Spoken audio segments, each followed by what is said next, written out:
السلام علیکم۔ آج ہم جنوبی ایشیا کے مانسون پر ایک گہری نظر ڈال رہے ہیں۔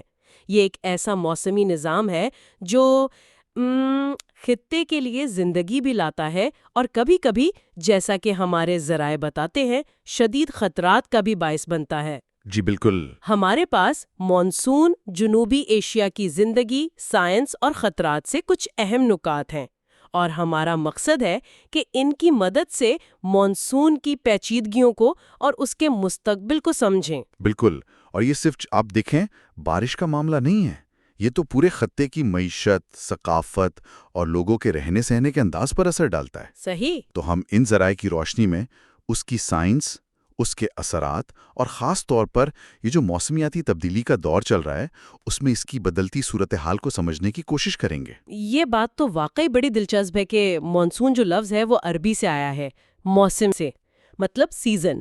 لیکن نام تو سادہ سا ہے، پر اس کے پیچھے سائنس تو کافی پیچیدہ لگتی ہے نا؟ تو یہ ہوتا کیسے ہے اصل میں؟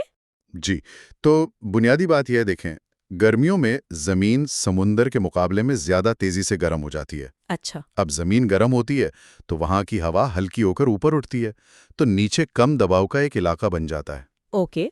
اس خلا کو پور کرنے کے لیے سمندر کی طرف سے جو ٹھنڈی ہوا ہوتی ہے، جس پر دباؤ زیادہ ہوتا ہے، وہ زمین کی طرف چلنا شروع کر دیتی ہے۔ اچھا، تو یعنی یہی ہوائیں پھر بحیرہ عرب اور خلیج بنگال سے وہ ساری نمی لے کر آتی ہیں؟ بالکل بالکل وہی۔ جب یہ نم ہوائیں آپ سمجھیں مغربی گھاٹ سے یا ہمالیہ سے یا شمال مشرقی ہندوستان کے پہاڑوں سے ٹکراتی ہیں تو انہیں اوپر اٹھنا پڑتا ہے۔ اور جیسے ہی اوپر جاتی ہیں بلندی پر یہ ٹھنڈی ہو جاتی ہیں، ان کی نمی بادلوں میں بدل جاتی ہے اور پھر وہ زبردست قسم کی بارش شروع ہو جاتی ہے۔ اور یہ سلسلہ کب تک چلتا ہے؟ یہ عام طور پر جون سے شروع ہو کر ستمبر تک رہتا ہے، اور اس سے ہندوستان، بنگلہ دیش، پاکستان، نیپال، سری لنکا یہ سب ممالک بہت زیادہ متاثر ہوتے ہیں۔ اور اس کی اہمیت مطلب جتنی بھی بات کریں کم ہے۔ سوچیں ذرا، ہندوستان کی تقریباً 70% سالانہ بارش صرف انہی مہینوں میں۔ جی ہاں۔ چاول، گنا، کپاس، یہ ساری فصلیں تو پوری طرح اسی پر منحصر ہیں۔ بالکل، اور یہی صورتحال بنگلہ دیش میں ہے۔ دھان کے کھیت ہیں، دریائے ہیں جو مچھلیوں اور بجلی بنانے کے لیے کتنے ضروری ہیں۔ صحیح۔ پاکستان میں بھی پنجاب اور سندھ کے جو زرعی علاقے ہیں وہ اسی بارش پر انحصار کرتے ہیں، اور ساتھ میں ان دریاؤں پر بھی جن میں پانی آتا ہے گلیشیئر پگھلنے سے۔ اور یہ دونوں چیزیں، بارش اور گلیشیئر، اب موسمیاتی تبدیلی سے جڑی ہوئی ہیں۔ تو مطلب لاکھوں کروڑوں کسانوں کی زندگیاں تو براہ راست اس کے کیا کہتے ہیں رحم و کرم پر ہے۔ اگر مانسون کمزور ہو، بارش کم ہو، تو پھر تو غذائی قلت، مہنگائی، معیشت کا سست ہونا، یہ سب تو لازمی ہے۔ جی، یہ تو تصویر کا ایک رخ ہے۔ فوائد تو واضح ہیں، جھیلیں بھر جاتی ہیں، دریاؤں میں پانی آتا ہے، زیر زمین پانی کی سطح بلند ہوتی ہے۔ ہاں، زراعت کو پانی، پن بجلی، بالکل، زراعت، پن بجلی، گرمی کم ہوتی ہے، آلودگی دھل جاتی ہے۔ لیکن اس کا دوسرا رخ جو ہے وہ کافی تشویشناک بھی ہے۔ ہاں، جیسے کہ اگر بارش وقت پر نہ ہو یا بہت زیادہ ہو جائے تو فصلیں تباہ ہو سکتی ہیں۔ شہری علاقوں میں تو ہم دیکھتے ہیں سیلاب آ جاتا ہے، ٹریفک جام اور وہ پانی سے پیدا ہونے والی بیماریاں۔ جی، ڈینگی، ملیریا یہ سب عام ہو جاتا ہے۔ اور اگر بہت ہی شدید صورتحال ہو تو پھر تو تباکن سیلاب آتے ہیں، جیسے ہمیں زیادہ دور جانے کی ضرورت ہی نہیں۔ 2022 میں پاکستان نے جو دیکھا وہ تو تاریخ کے بدترین سیلابوں میں سے ایک تھا۔ ہاں، وہ تو بالکل ناقابل تصور تھا۔ اعداد و شمار کیا تھے؟ کتنے لوگ متاثر ہوئے تھے؟ اعداد و شمار بہت خوفناک تھے۔ 33 ملین یعنی 3 کروڑ 30 لاکھ سے زیادہ لوگ متاثر ہوئے۔ اللہ! ذرائع اس کی کیا وجوہات بتاتے ہیں؟ کیا یہ صرف بارشیں ہی بہت زیادہ تھیں؟ یہ دراصل کئی چیزوں کا مجموعہ تھا۔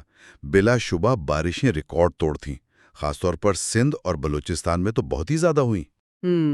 اور تحقیق یہ بتاتی ہے کہ موسمیاتی تبدیلی نے ان بارشوں کی شدت کو تقریباً 75% تک بڑھا دیا تھا۔ اس کے ساتھ ساتھ زیادہ درجہ حرارت کی وجہ سے شمال میں جو گلیشیئرز ہیں وہ بھی تیزی سے پگھلے، اس سے دریاؤں میں پانی اور زیادہ ہو گیا۔ تو یہ قدرتی عوامل تو تھے ہی، کیا اس میں انسانی غلطیوں کا بھی دخل تھا؟ مطلب انتظامی کمزوریاں وغیرہ؟ یقیناً ناقص ڈرینیج سسٹم، شہروں میں پانی کے نکاس کا کوئی انتظام نہیں، دریاؤں کے کناروں پر لوگ گھر بنا لیتے ہیں، جنگلات کاٹے جا رہے ہیں، شہر بے ترتیب پھیل رہے ہیں۔ ان سب چیزوں نے مل کر اس قدرتی آفت کو ایک بہت بڑے انسانی بحران میں بدل دیا۔ صحیح۔ تو یہ ایک طرح سے موسمیاتی تبدیلی اور مقامی سطح پر جو ناقص منصوبہ بندی اور کمزوریاں ہیں، ان کا ایک مہلک امتزاج تھا۔ تو اس سارے پس منظر کو دیکھتے ہوئے اب 2025 کے لیے کیا پیشن گوئی ہے؟ کیا کچھ سیکھا گیا ہے پچھلے تجربات سے؟ دیکھیں، پیشن گوئی تو یہی بتا رہی ہے کہ ہندوستان میں اس سال معمول کے مطابق یا شاید معمول سے کچھ زیادہ بارشیں ہو سکتی ہیں، خاص طور پر وسطی اور جنوبی علاقوں میں۔ اچھا۔ بنگلہ دیش میں خاص طور پر جولائی میں شدید بارشوں اور سیلاب کا خطرہ ہے۔ اوہ۔ پاکستان کے شمالی علاقوں میں شاید بارشیں معمول سے کم رہیں، لیکن سندھ اور بلوچستان میں پھر سے مقامی طور پر شدید بارشوں کا امکان رد نہیں کیا جا سکتا۔ یعنی خطرہ ابھی پوری طرح ٹلا نہیں ہے۔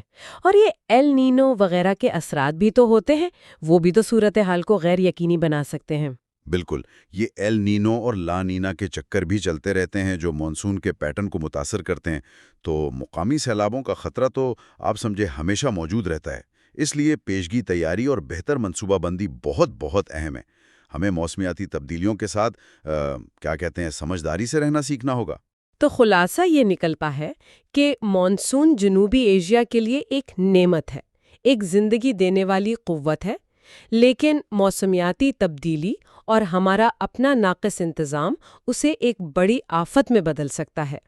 بالکل، اور یہ ہمیں اس اہم سوال پر بھی سوچنے پر مجبور کرتا ہے کہ جس طرح مانسون کی بے یقینی بڑھ رہی ہے اور موسمیاتی تبدیلی کے اثرات زیادہ واضح ہوتے جا رہے ہیں، کیا جنوبی ایشیا کو آنے والی دہائیوں میں مانسون پر اپنے روایتی انحصار پر بنیادی طور پر نظر ثانی کرنے کی ضرورت پڑ سکتی ہے؟